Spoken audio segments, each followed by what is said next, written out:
குடியிருக்கும் மதிப்பிற்குரிய திரு விஜய் அண்ணா அவர்களுக்கு என் அன்பு வணக்கங்கள். உங்களுக்கு தெரியுமோ தெரியாதோ, ஆனால் உங்கள் முன்னால் நிற்கும் இந்த வாய்ப்பு எங்களுக்கு கிடைத்த மிகப்பெரிய கௌரவம். ஆம், கல்விதான் ஒரு சமுதாயத்தை மாற்றும் சக்தி என்ற உங்கள் வார்த்தைகளின் மெய்ப்பொருளை இன்றுதான் நான் உண்மையில் உணர்கிறேன். நான் 10ஆம் வகுப்பில் 500க்கு 494 மதிப்பெண்கள் பெற்று சிதம்பரம் தொகுதியில் சிறப்பிடம் பெற்றது என்பது என் தனிப்பட்ட வெற்றி மட்டுமல்ல.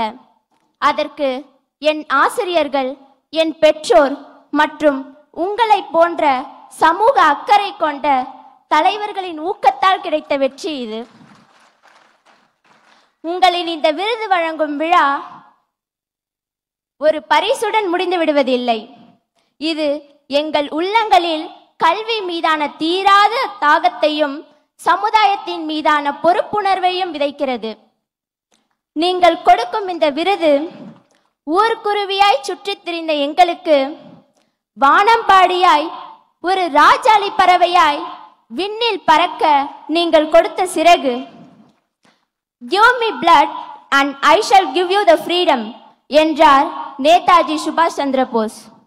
எனக்கு 100 இளைஞர்களை கொடுங்கள், நான் இந்த நாட்டை மாற்றி காட்டுகிறேன் என்றார் வீர துறவி சுவாமி விவேகானந்தர். ஆக எனக்கு ஒன்று மட்டும் உறுதியாக தெரிகிறது.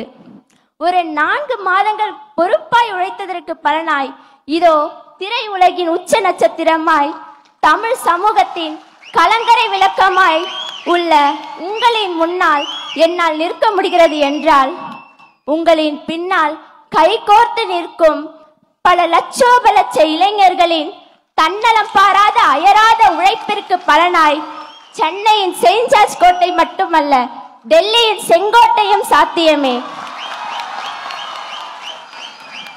இது கடமையை செய், பலனை எதிர்பாராதே என்ற கீதையின் மீது சத்தியமே. நன்றி, வணக்கம். நன்றி அண்ணா.